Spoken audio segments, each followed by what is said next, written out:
It's important to understand what the 5G is doing and what they say it's doing. We're told on the IEEE beamforming document that this technology cooked your eyes like eggs in World War II.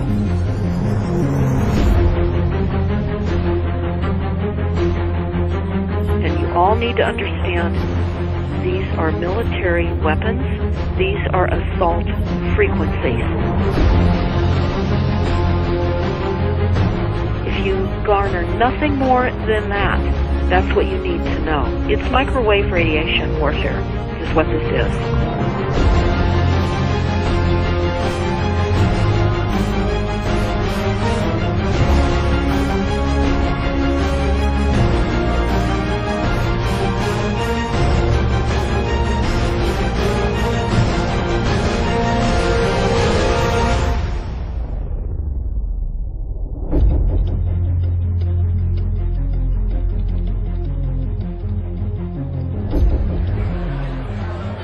Ladies and gentlemen, please join me in welcoming to the National Press Club Federal Communications Commission Chairman Tom Wheeler. It's an honor to be here at the National Press Club. The first generation wireless, 1G, was voice. The second generation, 2G, allowed both talk and text. The third generation, 3G, the internet, in a limited way. And today's technology, 4G, completed that digital migration. But if anyone tells you that they know the details of what 5G is going to become, run the other way. This video is brought to you by the number 5 and the letter G. And pretty soon, everything else will be too. I have to tell people 5G is a killer. I'm Mark Steele. Anybody who hasn't heard me. I'm a weapons systems head-up display expert, one of the leading experts in the world. I've actually brought cover in relation to this, and the reason I became an expert was because I invented them. What I'm going to say to you today, do not believe a single word I say. Not one. I want you to do your own research. You'll find it's absolutely terrifying. You got your buddy card? Aye. Oh, good lad. Right, because I'm talking to that. This 5G roll-up is a weapon system. I've got a letter in with central government because I know about weapon systems more than anything other. In Britain, in a place in the north of England called Gateshead, a scientist there called Mark Steele has been very publicly and actively warning people about the effects of LED streetlights, which he says in Gateshead are emitting now 5G. Right, what's the crack? Hey, lads. I'm just having a word with these Gateshead council workers about replacing these transmitters on these lights that are causing harm and assaulting the community. This is an existential threat to the economy, to the environment and humanity. If these transmitters are everywhere, then everyone's at risk, surely.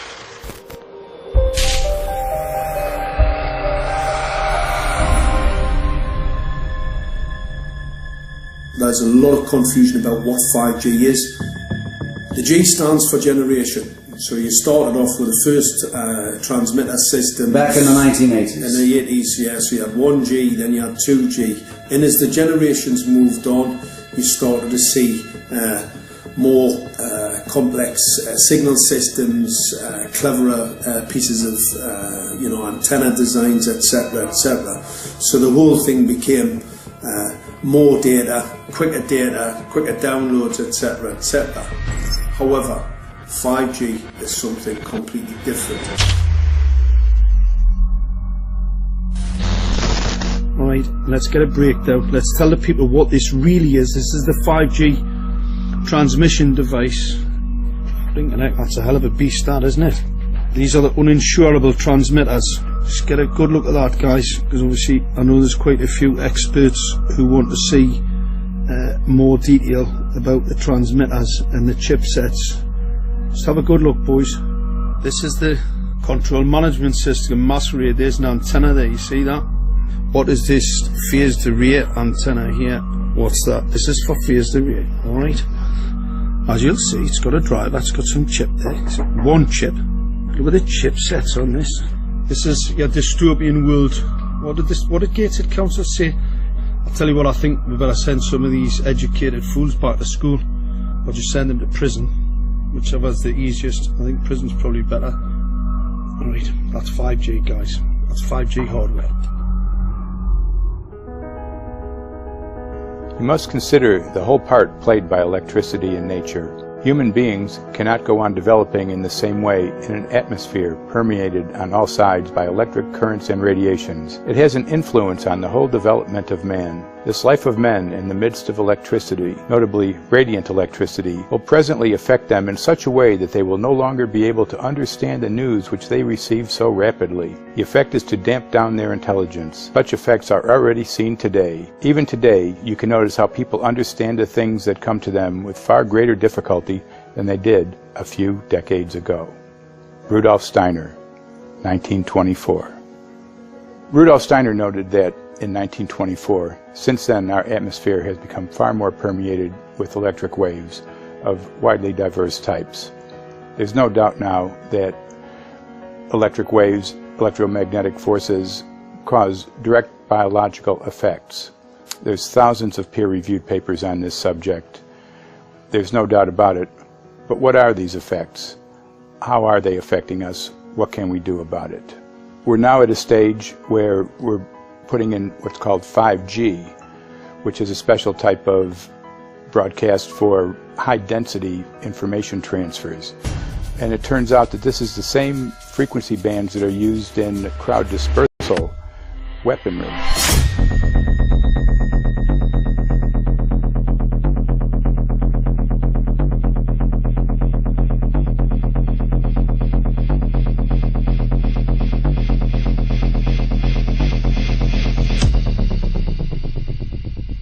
5G, first and foremost, is densification. So it's significantly more transmitters in close proximity to a human, and it is also a sophisticated, illegal, unlawful transmitter. What I mean by that is it is a high-gain dielectric lens antenna, and what that allows 5G transmitters to do is to 3D map its environment in your home.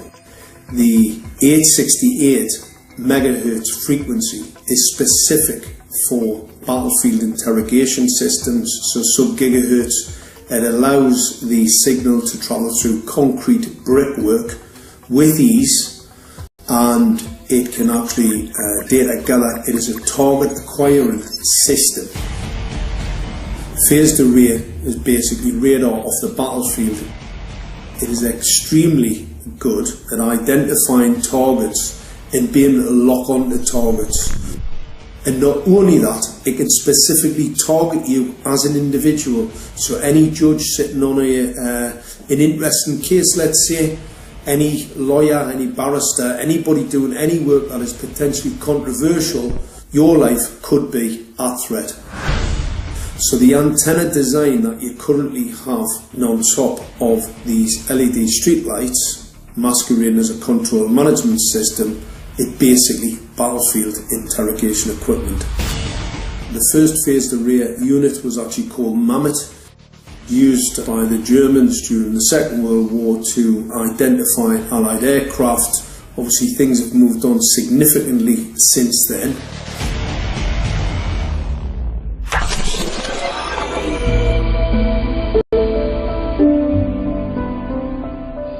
Well, I joined the Royal Navy in 1960, and I specialised in microwave warfare.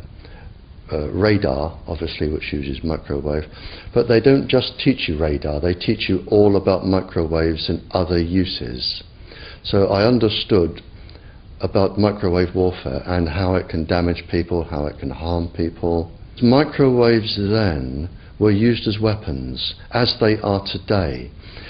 It is a perfect stealth weapon, and when governments don't like a group of people, For instance, the ladies who protest at Greenham Common in England about the American missile base they camped, they were microwaved. We microwaved Catholics in Northern Ireland to make them sick. It goes on all over the world, and it's a weapon that you don't know you're being targeted, because the dose is very, very low, which is actually more dangerous than a high dose.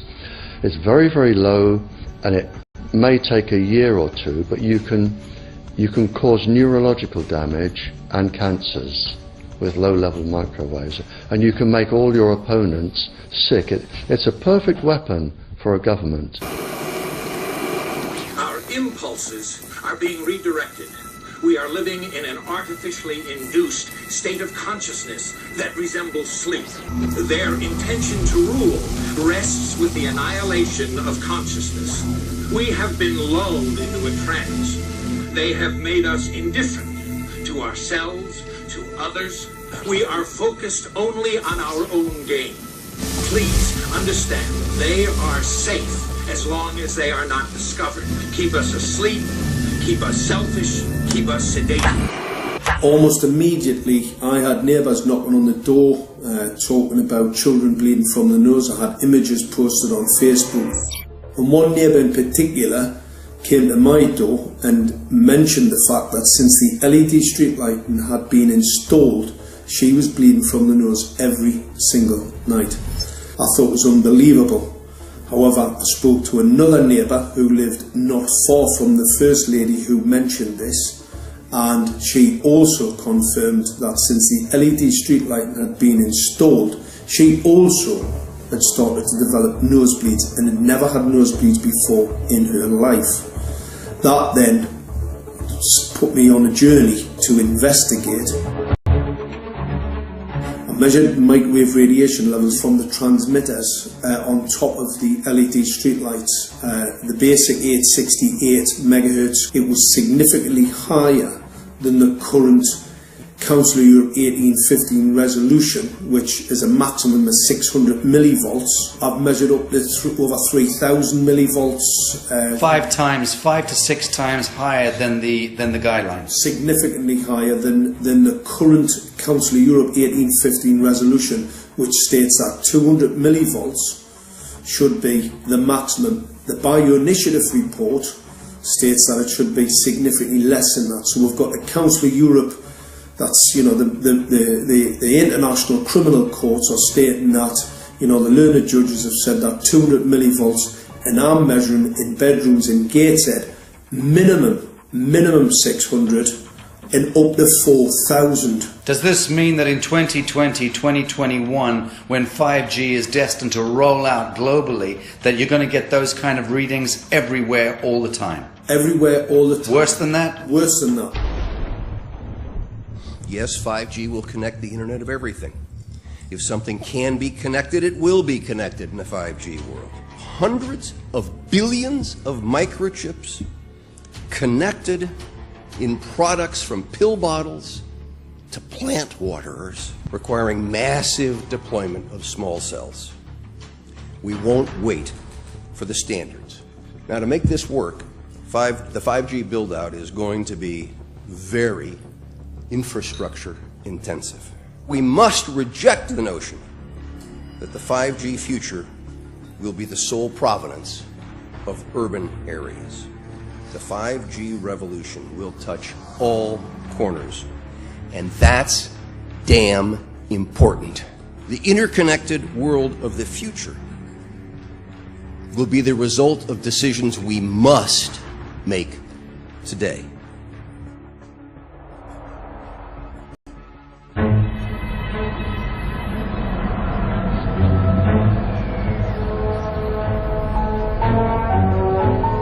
The main issue before us today is Senate Bill 637 and Senate Bill 894, the former by Senator Hune, the latter by Senator Knopf. We're going to invite the first 4 witnesses in support of the legislation, and that would be John Jones with Sprint, David Lewis and Andy Emerson with AT&T, Neil Krevda with Verizon, and Frank Alcavetti Jr. with T-Mobile. So be straight with me. Is it true? It could be. No, well, very no few cases. There was an unfortunate really incident out in Iowa. Look, gentlemen, practice these words in front of the mirror. Although we are constantly exploring the subject, currently there is no direct evidence that links cell phone usage to brain cancer.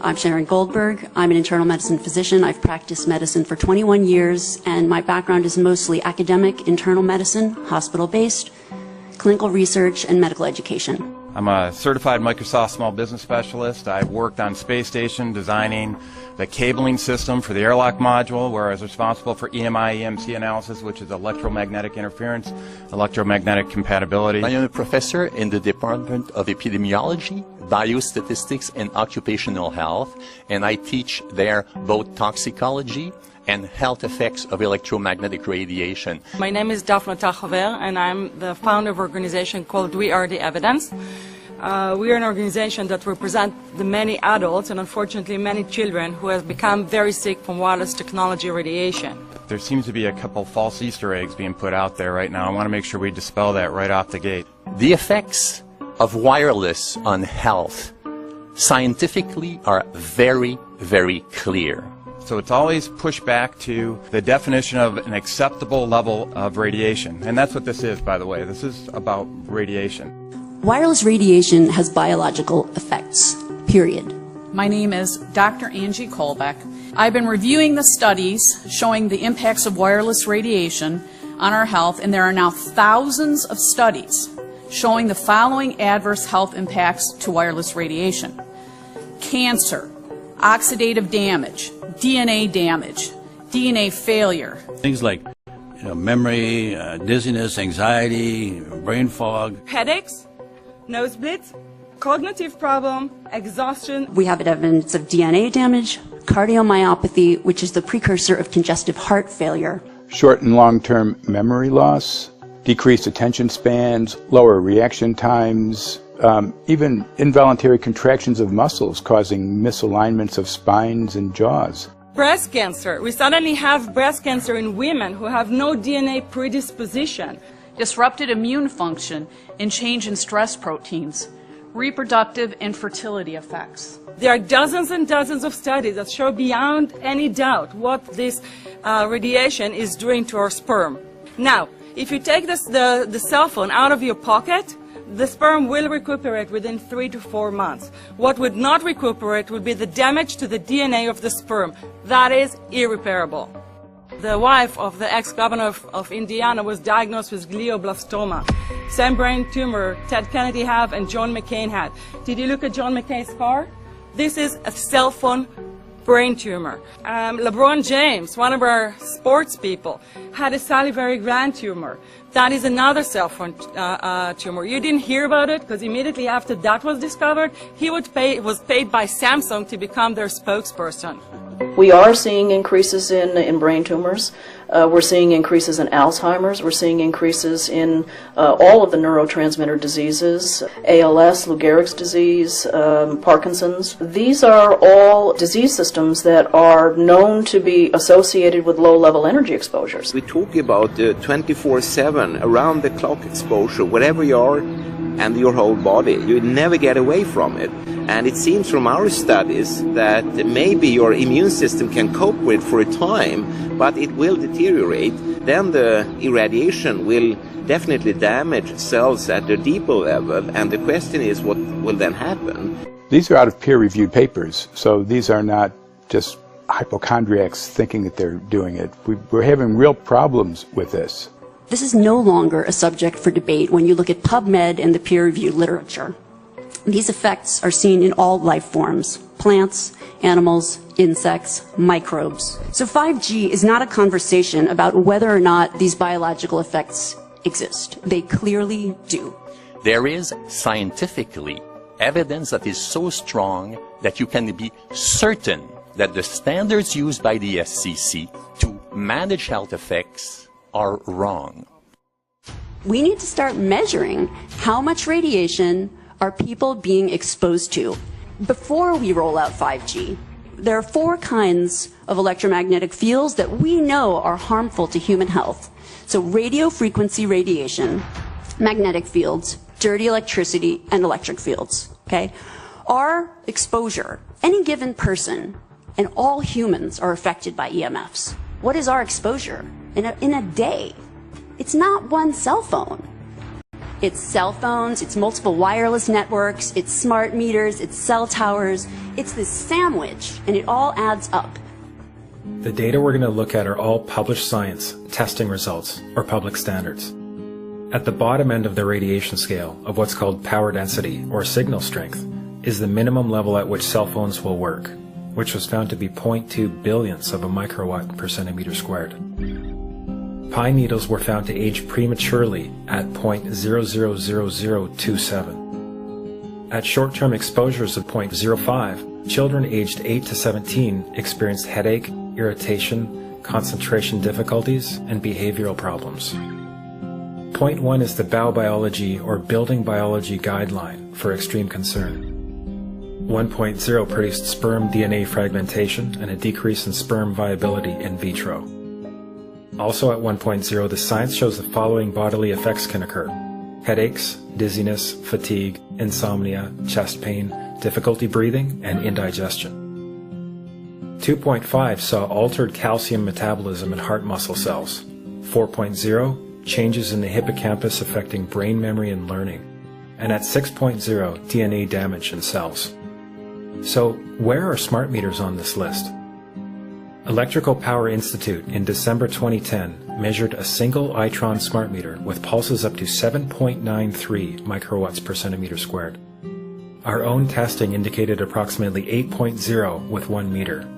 These tests are at a close distance, approximately 1 foot away from the meter, but an infant's crib could be just as close on the other side of the wall where the meter or bank of meters are installed.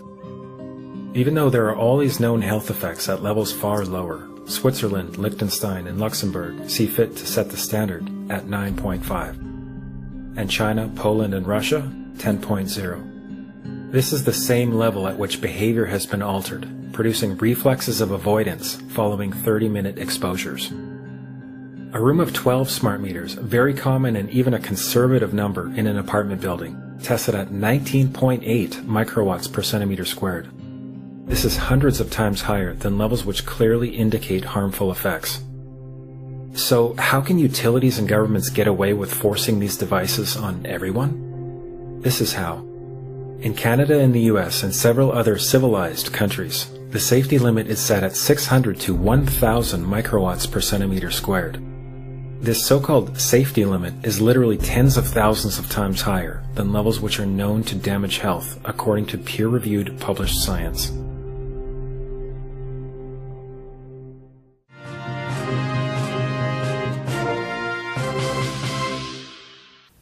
Faster, better, more reliable internet.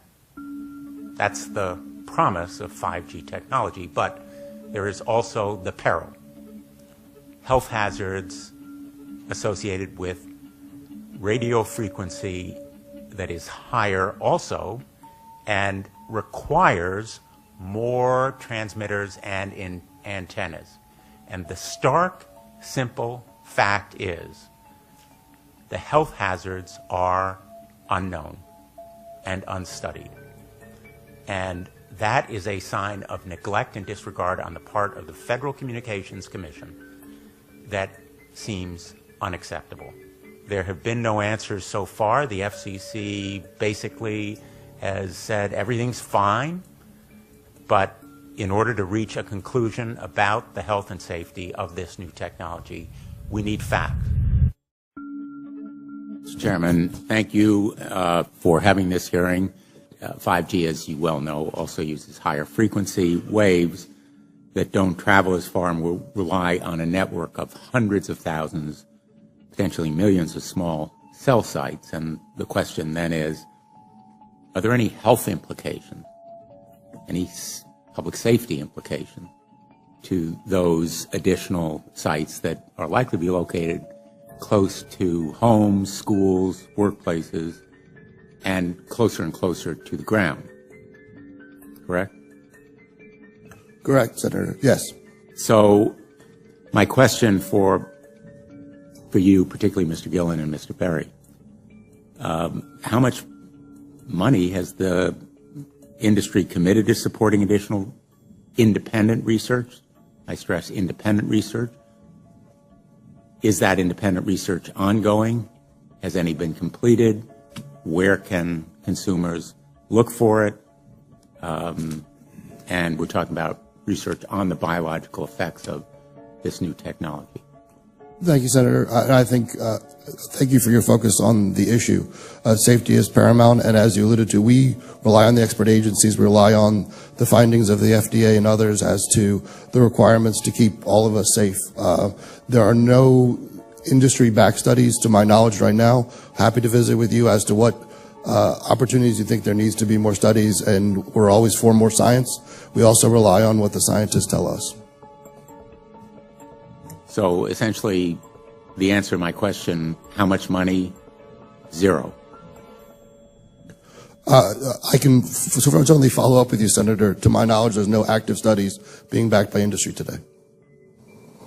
Anybody else know of industry commitments to back research, fund it, support it, to ascertain scientifically the health effect? No, I'm not aware of any. So there really is no research ongoing. We're kind of flying blind here, so far as health and safety is concerned. Thank you, Mr. Chairman.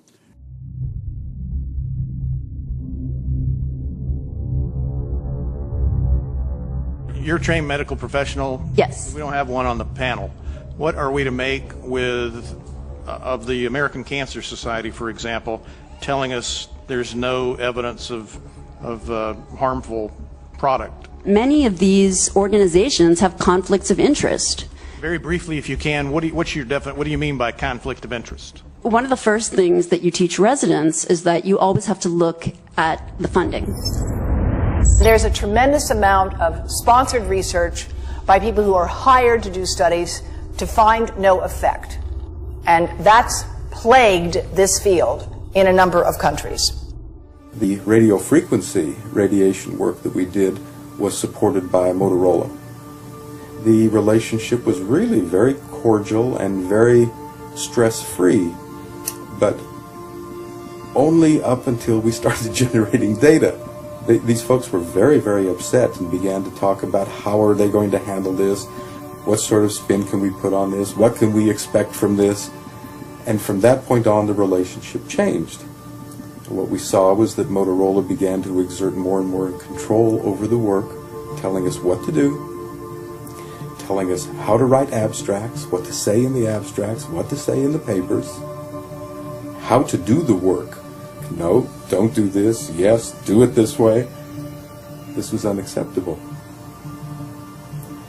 I had completed our study of DNA damage, and I submitted the final report to Motorola. They simply weren't willing to accept my interpretation of my study, my evaluation of my study, my knowledge of science at that point, and tried to urge me not to publish the study. Did you hear about people coming to you as far as having complaints about illness? We were made aware of health complaints following installation of smart meters, and we wanted to verify this using our field work. So I measured the field of about 30 different people while they stood 1 foot in front of the smart meter, and in every single case the human energy field was obliterated as they stood in front of the smart meter. So in our first slides, what we see is normal cells, and the structure of the cells is intact and sound. This is what we would expect from a normal sample.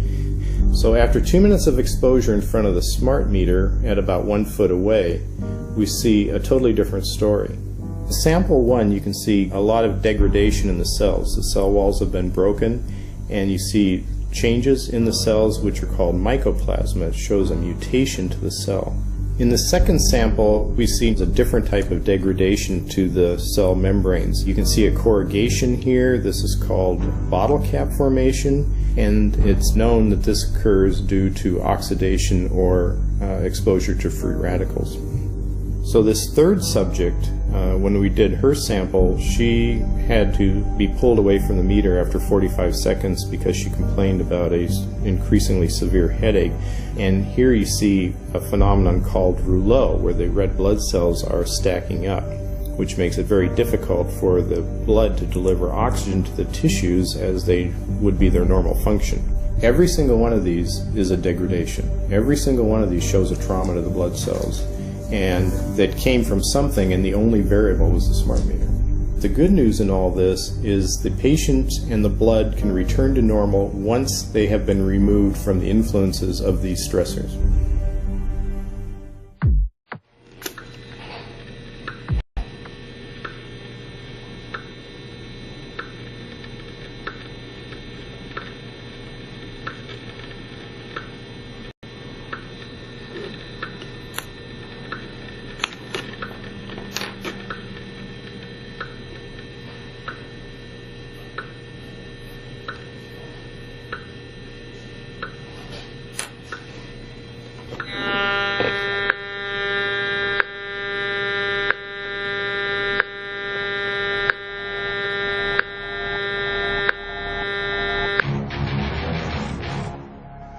Some of the effects that we can look at, well, one thing is just our regular Wi-Fi, 2.4 gigahertz. That's in the same range as microwave ovens, which are also called radar ranges, because that is radar. 2.4 gigahertz is interesting. It's not the peak absorption rate in water for microwave frequencies, but it's at a point where it allows full penetration, because if it came in at the peak, it would prevent the insides from getting warm. So that's with basic Wi-Fi.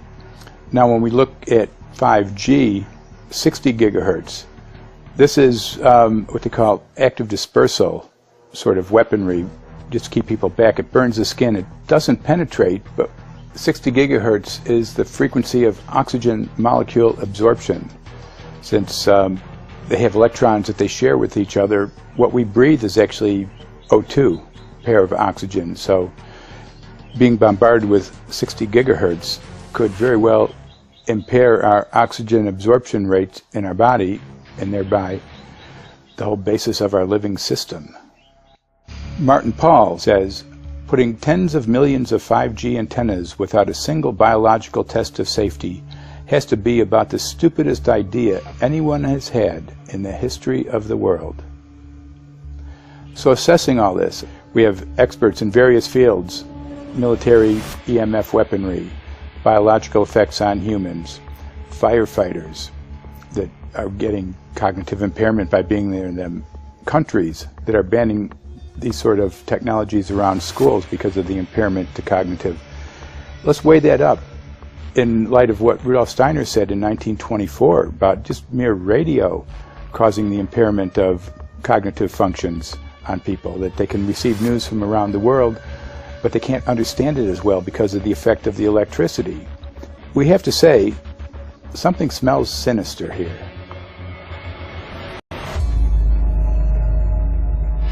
With the 5th generation, it's actually a whole new ballgame. It's not using the same technology.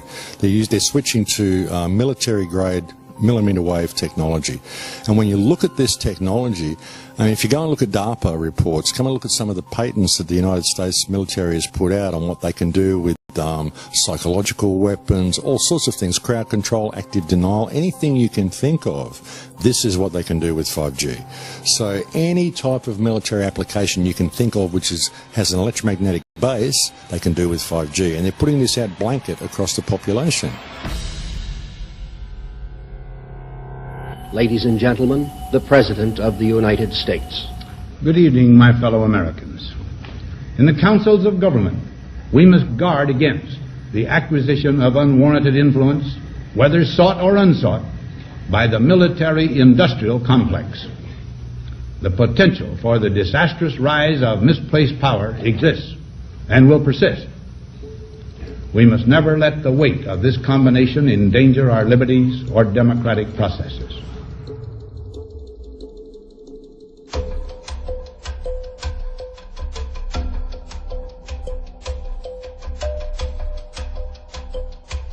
The FCC is a capture agency. They probably conducted what I believe to be the biggest fraud on the public ever conducted.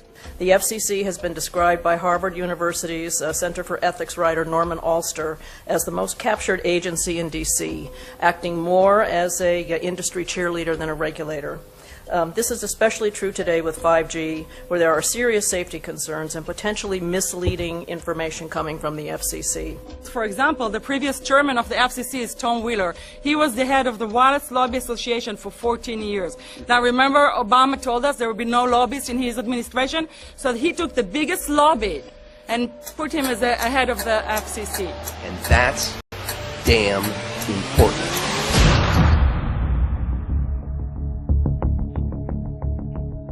In 1993, the FCC started a rulemaking to adopt the IEEE regulations on this issue. IEEE is an engineer association. Why is it that we adopt regulation of engineers who maybe know how to measure this radiation when it's passing a wall, but not when it's passing a body? All our health agencies objected it, saying that it makes no sense to adopt engineer association, that they had not even one biomedical person on their team. They are effectively indemnified against adverse health impact lawsuits when the acceptable limits are higher than the limits actually shown to show harmful health effects. The FCC guidelines were developed for short-term exposures, 6 minutes, 30 minutes, depending on it's a phone or an outdoor exposure, and they have absolutely no connection to the biological effects that have been very clearly summarized in the Bio Initiative. So as you can see, there's a number of individuals in this room today that have serious concerns about this as regards to their health. If one of your companies decides to put one of these small cells up at a pole that's within, say, 50 feet of one of their houses, what recourse do they have to say, is there a way to move it somewhere else? There's language in the bill so that the authority can require the applicant to come forth with certification of compliance with the FCC's rules related to radio frequency emission.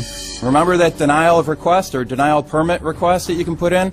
It's going to point back to the acceptable levels as determined by the FCC, not the EPA or not the CDC, the ones who usually take care of health concerns, but by the FCC, which is staffed by former members of the telecommunication industry. That's the fox guarding the hen house. It's a fact that most insurance companies will not indemnify against EMF effects. Telecom companies around the world are warning their investors of potential major costs due to real or alleged risks of EMF pollution from their products. Interestingly enough, they're warning their investors, but they're not telling their customers. They're basically keeping it quiet because that's where their money comes from. So we're using technology that could be very potentially harmful to us, and the investors know it. But their only worry is that they might lose money, not that our health might be affected. First of all, I think what you should really think about is why is it that they're not insured. It's not that they chose to be self-insured. They actually rejected by the insurance company from being insured because they understand the risk. And so the insurance companies, the big insurance companies, will not insure the telecommunications? So there's insurance companies, and then there's what's called secondary insurance companies. Secondary insurance companies are the insurance companies that insure the insurance companies. So in an event, an insurance company, let's say I insure Verizon, and it may not be able to meet the claims, then the secondary insurance company is kicking in. Like Lloyd's of London. Sorry? Like Lloyd's of London. So two leading one would be Lloyd's of London and Swiss Re. Both told the insurance company not to insure the wireless industry, and this is why they're not insured. And that should give you a hint. Now, this is exactly why they have to prevent a health lawsuit. And how did they prevent lawsuit? That goes back to Section 704.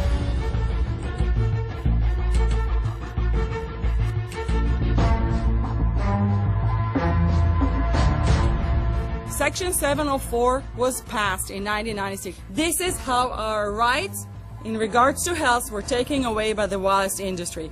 What this legislation did, it gave the power to regulate the health effects of wireless technology to the FCC. FCC is a spectrum auctioning agency. It's not a health agency. They don't even have one biomedical person on their team. And then the other thing that Section 704 did, it actually took the power from the states to regulate location of cell towers based on health. And what does it mean?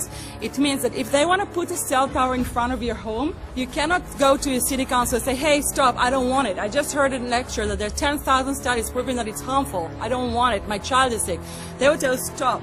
You're not allowed to mention this in the city council, because Section 704 says that if you will, and if the application will be rejected, the city will be sued, can be sued by the wireless industry.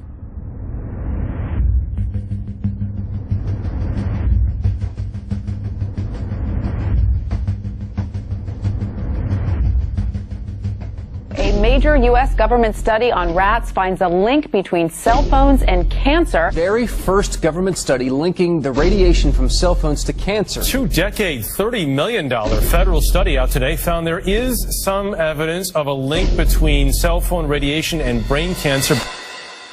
Professor, what is the NDP? I've heard that study several times. NDP is what? So it's a $25 million study on the rats and mice that was supposed to demonstrate that there were no effects of radiation below thermal.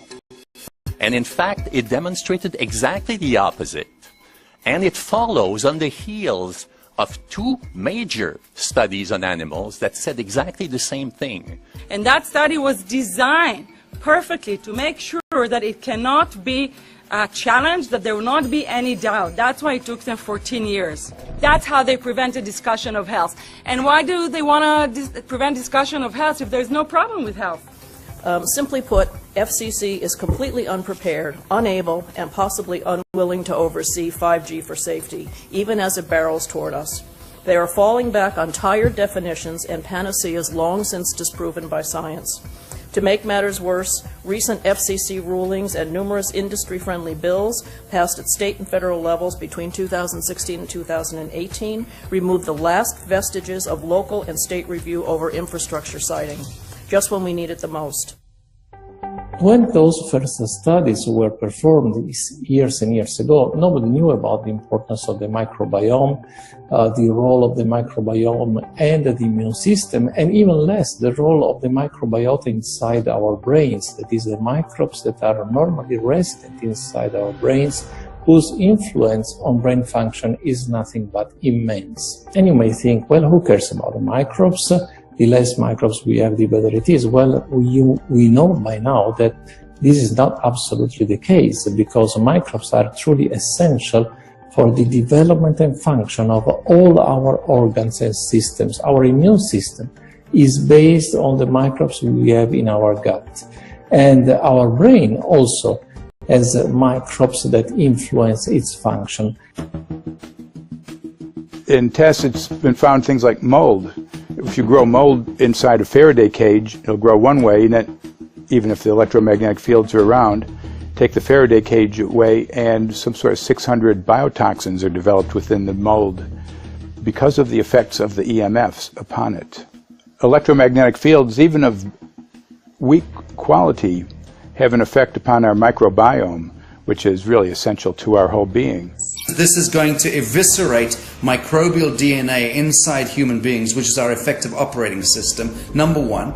So it may not impact human DNA in laboratory experiments right now, and they're saying it doesn't impact human DNA. But given that human DNA is less than 1% of the cellular DNA in the human body, the rest of the cellular DNA is microbial, and we know that this will eviscerate microbial DNA. So we're talking about a takedown of the operating system of human beings. Exactly. I couldn't have put it better myself.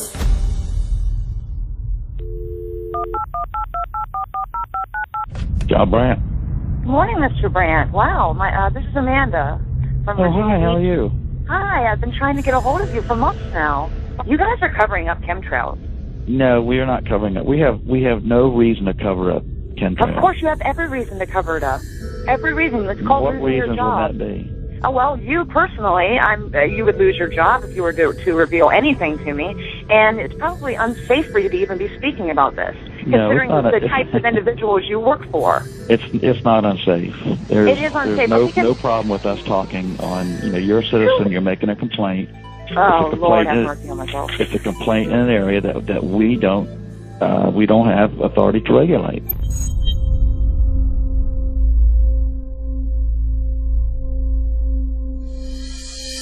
So the connection between chemtrails and 5G. It's all interconnected. The metallized particulates that would allow the 5G phased array, so basically the radar that would allow it to be able to identify you, so it can watch you, it can identify you in your own home 24 hours a day, 7 days a week. For the last X amount of years, we've been through chemtrailing, and that is now the cat is out of the box. We've had these nanoparticulates raining down on humanity for years now, impregnating our bodies, by best account staying inside our bodies. Those nanoparticulates, what you're saying, are building up a kind of a phosphorescence glow capability so that we can be flagged up in our homes, behind concrete and steel, inside bunkers, in the basement, doesn't matter where you are. The 5G will be able to now triangulate, map and read you, because you as a living being are impregnated with these nanoparticulates, which are acting as a kind of transmission and reception technology. It's exactly, absolutely exactly. You have to consider that DNA also works as a fractal antenna, which is able to send and receive and also to process signals under the form of radio frequencies. Well, then there is no doubt that artificial radio frequencies, such as those of cell towers, and in particular these new types of towers that have a much higher density of signals, they may somehow interfere with the ability of DNA to retain and transmit biological signals. So this is one level of danger that very few biologists are aware of. How much effort was put forward to address this, what most of these people are, or many of these people are here for, which are the health concerns?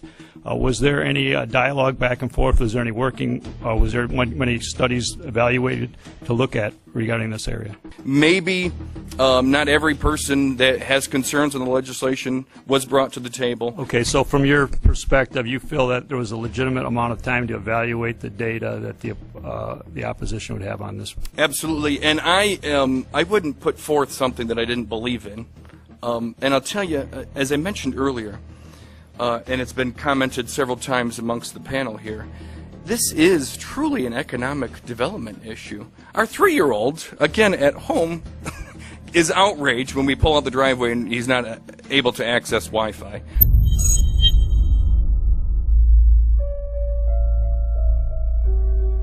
I think anyone who puts Wi-Fi into a school should be locked up for the rest of their life.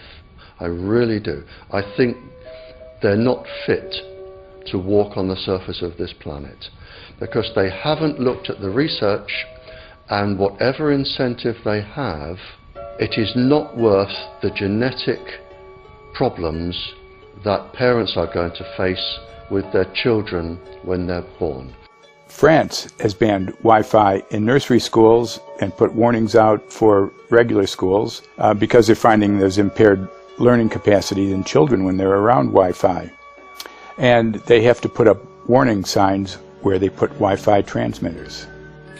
When I got sick and I learned that they're putting Wi-Fi in the schools in Israel, I was very sick at the time, but I could not tolerate the thought that children in the schools will become as sick as I have. And after a few months of correspondence, I submitted a Supreme Court case in Israel to ban the use of Wi-Fi in the schools and replace them with wired network. The 4 top diseases that kill our children, our young adults right now, are brain tumors, thyroid cancer, testis cancer, rectal cancer, everywhere we put our cell phones. And a lot of our children are sick and they're being misdiagnosed and mistreated because the wireless industry has put billions and billions of dollars in the past 30 years to mislead the public as to the health effects and keep the public uninformed. We are performing an experiment on children. We are exposing children to microwave radiation for 6 hours during every school day. We have had absolutely no studies looking at the long-term effects of this radiation on young people or even on adults. A considerable amount of research shows that developing brains and bodies of children are much more affected than adults. And there are clear indications of a link between increased electromagnetic fields and autism spectrum disorders. We took 10 autistic children and went back to the sleeping location where the mother was when she was pregnant with that child and compared it with the sleeping location of a mother that gave birth to healthy children. We had 10 mothers in that group, 10 mothers in this group, and in the group of the autistic children we found that the measurements that we got for the microwave exposure was elevated compared to the group of children that were normal. The fetus is affected. The exposure to man-made electromagnetic fields has become the first factor that could be isolated ever in autism that could predict autism. The fifth generation of wireless technology, or 5G as it's being rolled out worldwide without safety testing. Let me say that again, without safety testing. And how we've got scientists and doctors and environmental organizers saying, stop this. Because in terms of the effects of wireless radiation, the science is in. Wireless radiation can lead to cancerous heart tumors, brain tumors, DNA damage. Wireless radiation is linked to infertility, to autism, Alzheimer's, and more. And guess what? All the effects that I just listed, those are some of the effects that are known according to the technology that's being seen today. First of all, you have to know that we know that the other EMFs that we're exposed to are already known to be health risks. And basically that 5G, because of the frequency that's going to be used and because of the extraordinarily high pulsation levels that will be used, is a much bigger threat to our health than the things that we already have, which are very substantial threats to our health. We're not just talking about the intensity. We're talking about the frequency and the very high level of pulsations. There's a huge literature which shows that pulsed EMFs, EMFs that pulse up and down very rapidly, are in most cases much more biologically active than our non-pulsed EMFs. Every single wireless communication device communicates via pulsations, but the industry completely ignores this issue.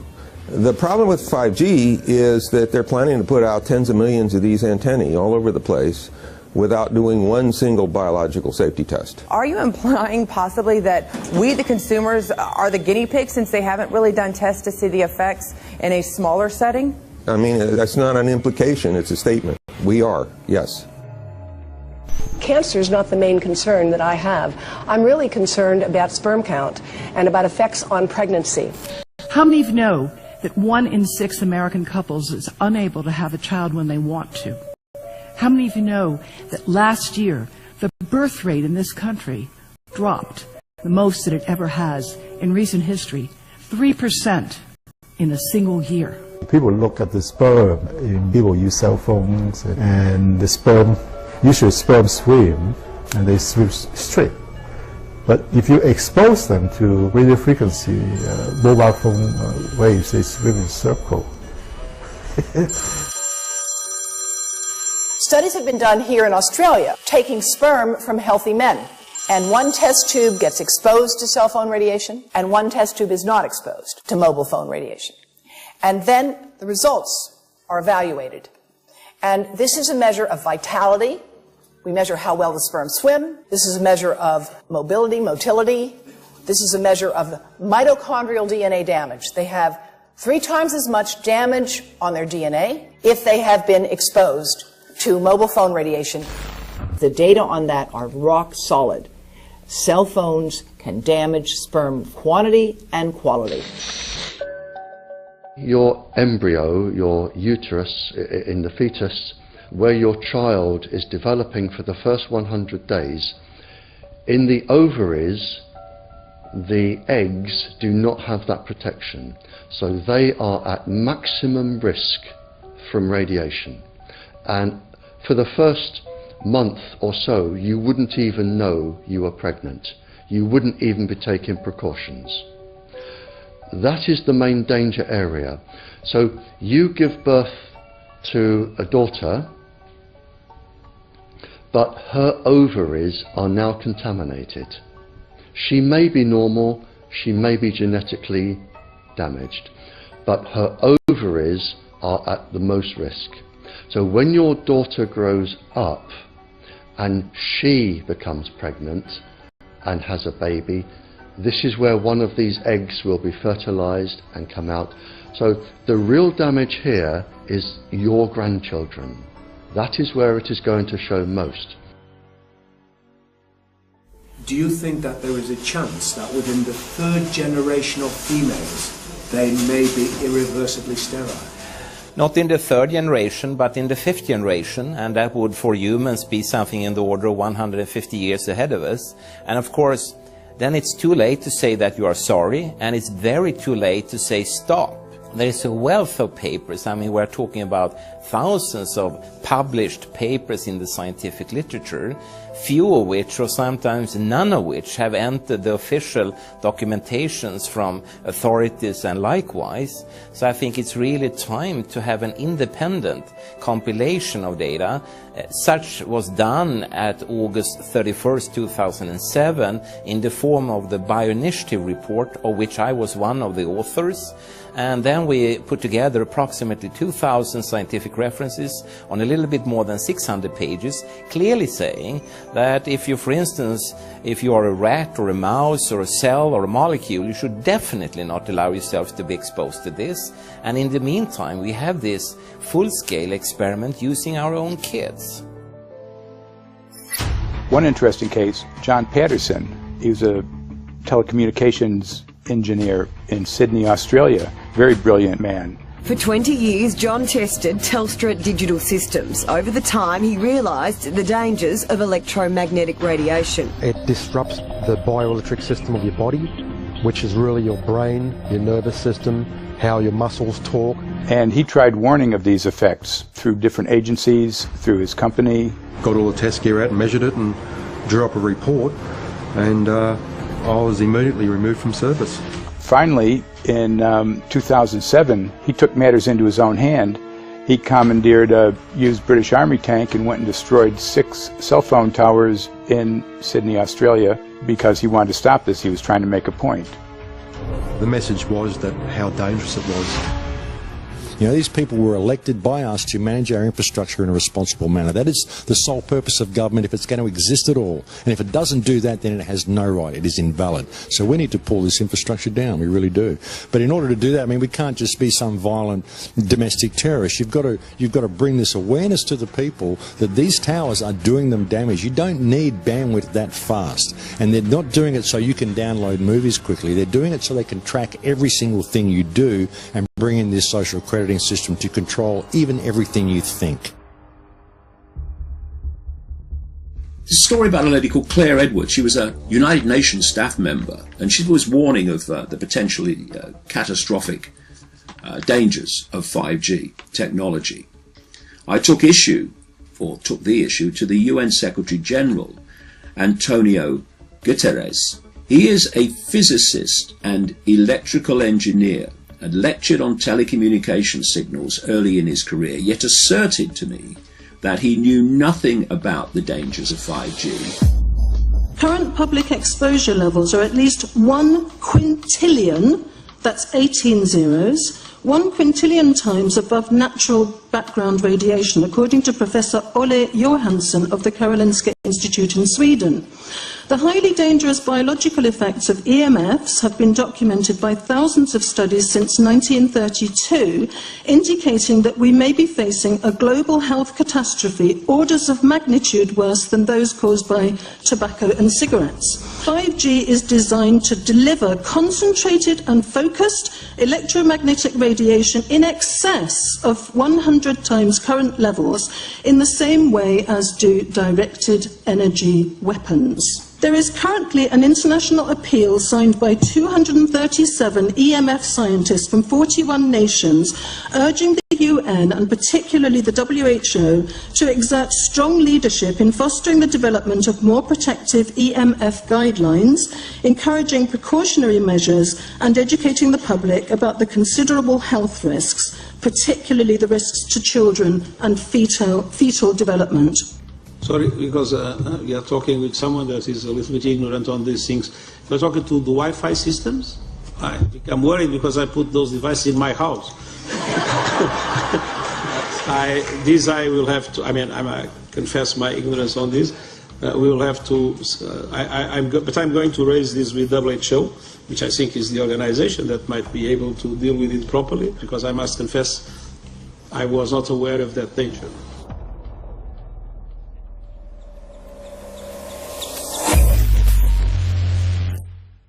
In 1996, when the Telecommunications Act was passed, in it was a provision essentially that kept local officials from addressing health issue concerns when approving or not approving a cell tower. So that's correct. But then something new is happening. We've talked a lot about it on the Solari report, thanks to Jason Baldwin-Smith and his website EMF Warriors. But this is new. This is very, very new. So you're basically, sending out an appeal on something that in one sense hasn't happened yet. This is not just an incremental change. This is a big step up. It's a sea change. An onslaught's not an improper word. It's a bombardment. So instead of a cell tower 1 mile or 2 miles from you and you still have cell phone service, we're going to have antennas every block, and some poor soul is going to have one mounted to a utility pole maybe less than 20 meters from their home.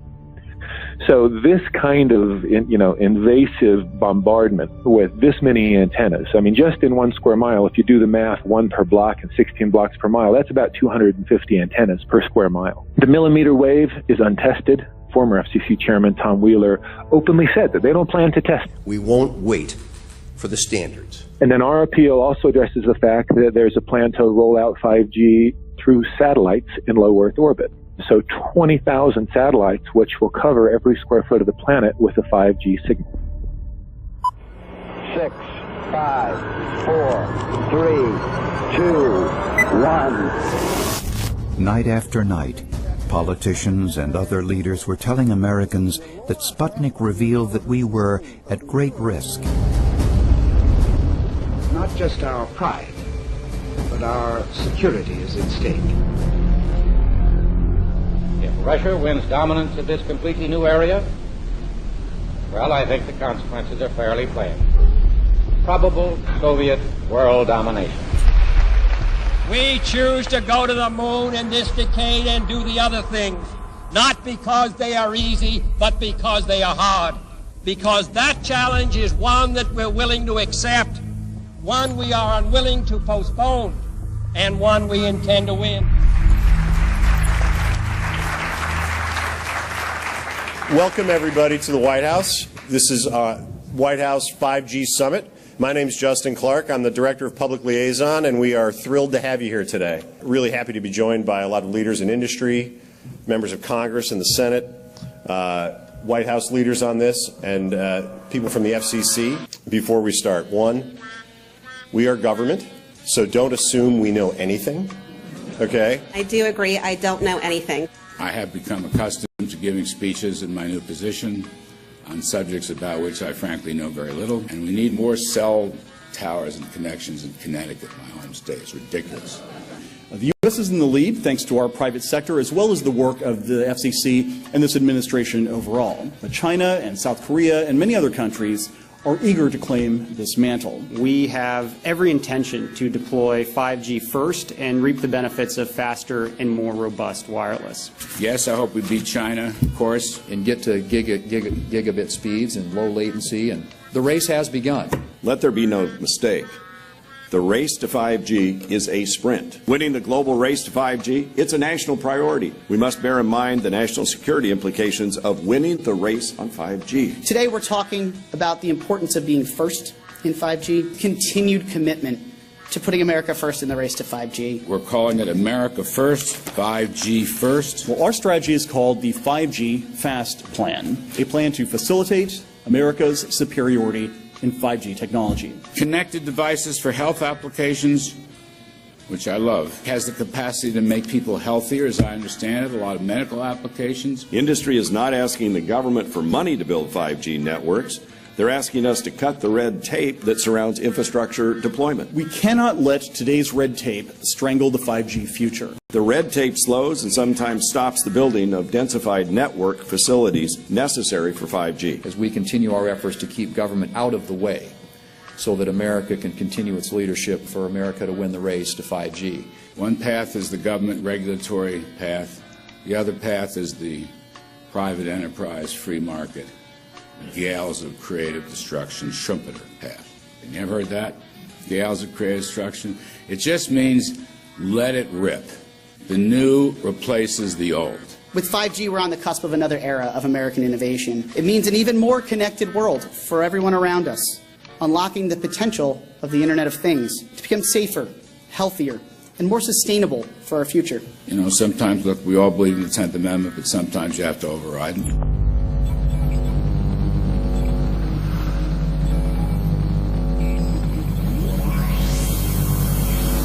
By the way, the 1996 bill permits that kind of override.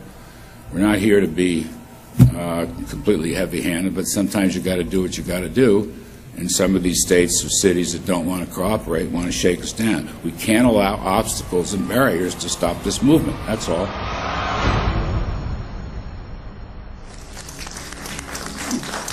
And this happened in Canada. I mean, there were some activists I was working with up there that said, well, you know, we won a victory. We got the Public Utilities Commission to allow us opt out. And I said, boy, that's divide and conquer. They just got rid of the people that were raising hell.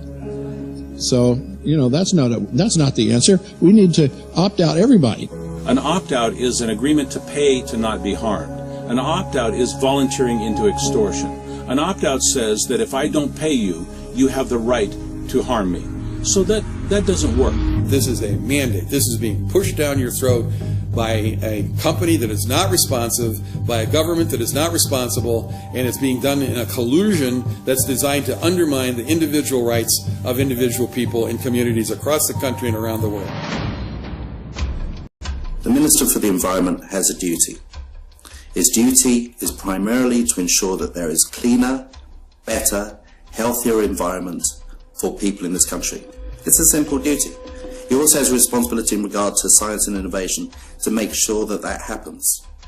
What seems to be happening here, in fact one could say undoubtedly happening here, is he's using science and innovation to ensure that our right to life is threatened. There have been no public debates. There is no public discourse. There are no public disclosures as to why, when, how, what is going on in regard to 5G. That by itself is a breach of ministerial responsibility, and one which we really should look at in terms of a private prosecution against the ministers who have failed to protect our right to life. Okay, smart technology, smart meters, smart cars, not that smart, huh? What does smart mean? Anything that has smart attached to it, secret militarised armaments in residential technology. That's where smart came from. And smart, every bit of technology that you see today has all been developed for either some type of battlefield, some type of intelligence gathering system, and obviously these developments have to be commercialised, and people have actually took them into their homes. The definition of a smart grid is a wireless system that will fundamentally turn every single appliance in your home into the equivalent of a transmitting cell phone. That's every computer, every television, every furnace, every air conditioner, every coffee machine, every printer, every single appliance that you have in your house will eventually, in a smart grid, have an antenna that's embedded into it that will transmit your usage data to a smart meter on the outside of your home that will then transmit your usage data to another tower receiving a usage signal that will then go to the utility company for supposedly billing purposes.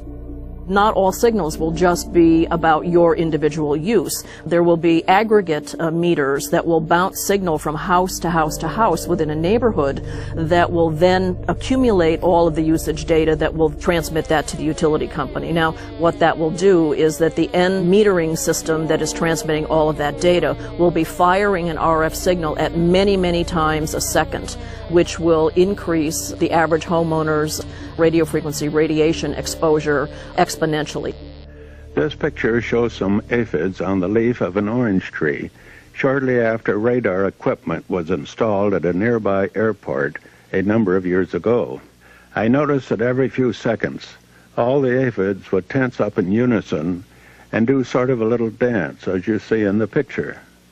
Upon further investigation, I found that the interval of time between the activity of each dance coincided exactly with the rotation of the radar rotor device at the airport, which was a distance of approximately 14 miles.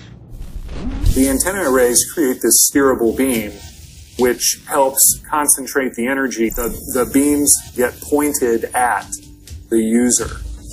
What's a MIMO tank? Massive in, massive out. British government have got a plan to roll 400,000 out. This is so that you've got 5G in every nook and cranny, every part of the countryside, so that you can have autonomous tractors, believe it or not. However, those transmitters, these are radar. It is phased array radar.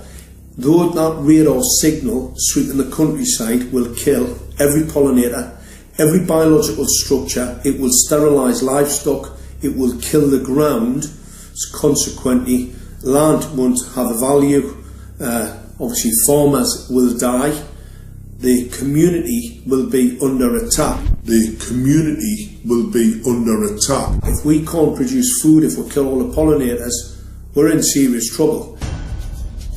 The takeaway is that 5G, the $1 trillion rollout of 5G by our friendly local government, is definitely a weapons system masquerading as a modern efficiency technology. It most certainly is, and what I put it down to, it's economic terrorism. There is no value, nil, in killing off your population, in destroying your ability to grow food, to kill all your pollinators. They may have a nice financial number on a piece of paper, but in reality, dementia, diabetes, all the things that are currently crippling the NHS, a burden on the country, illness, mental health issues, the focus of that cause can be identified and has been identified in the science. The science is proven. The epidemiological data that we're seeing on the street is now substantiating that science. The DNA inside you, the mitochondrial DNA, you can trace unchanged to your mother, her mother, her mother, right the way back to the beginning of the human race in Africa, the Stone Age. It is unchanged, the mitochondria, and that is being unchanged in your children, which means if you damage it, your child could be genetically damaged, then her child, and her child, and her child, forever. You are condemning the future generations of every single child. There is, however, a light at the end of the tunnel, or there is some ray of hope. Thanks to the principles of biological quantum entanglement that we have learned how to exploit in the field of biology and medicine, now we can transfer the information from the microbial DNA to the human DNA.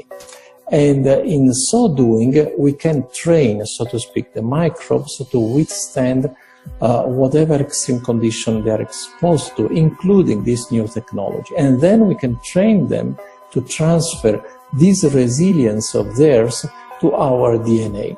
So let's say that there are good reasons to be worried about the introduction of these new technologies, but fortunately, since the knowledge in the field of quantum biology, in the field of microbiome medicine is advancing as fast as potentially harmful technology, then we can exploit this knowledge to protect ourselves from any real potential or perceived danger from these new technologies.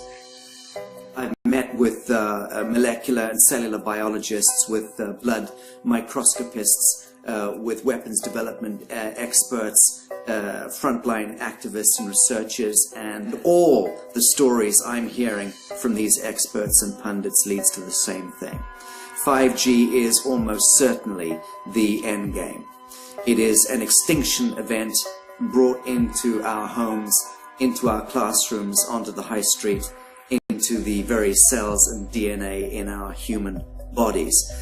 It is such a perilous threat that it is almost impossible to imagine, let alone describe. When the 5G signature goes live, it will tap into a multitude of satellites which are in geosat orbit around the surface of the Earth. Millions of surface antennas will pick up that signaling and will then scatter the signaling into hundreds and hundreds of millions of different micro antenna systems set up on street lamps and even in your home, which you're not aware of incidentally. The LED light bulbs in your home invariably contain the micro or nanotech lens flare capacitors which will receive the 5G signaling, and it will proliferate the 5G signaling everywhere by exploding the signal into billions of photons which will target everything all at the same time. This is stealth technology. This is invisible science. But what it means in simple terms is that you will be flagged up, visible, trackable inside your own home. Anywhere you move on the surface of the Earth, they will have a lock and load tracking capability over you. You will be visible to invisible masters, each one of us, all the time. Today, our governments and the corporate sector have managed somehow to infiltrate the mainframe of our civilization and are pushing through a $20 trillion infrastructural rollout without any, and I mean without any, health science running behind it. There have been no tests. Your government and your health authorities are either in collusion on this matter of genocide and ecocide, or they're just damn stupid, and I would suggest it is the latter. Shame on the technologists and the electricians who are furthering this technology in our homes, in our offices, in our streets. Shame on the legislators and the parliamentarians and the troglodytes and bureaucrats that proliferate our society today. Shame on that echelon for putting their signatures to contracts which allow the fast tracking of this technology into our homes and onto our high streets. Shame on the parliamentarians and international leadership whose wetting signatures and seals of office are sanctioning and permissioning the rollout of something which is arguably the greatest threat to humankind. Shame on each one of us who now fail to get up out of our homes, walk out of our front doors and challenge every so-called authority who dares to violate our bodies, our homes and our future generations.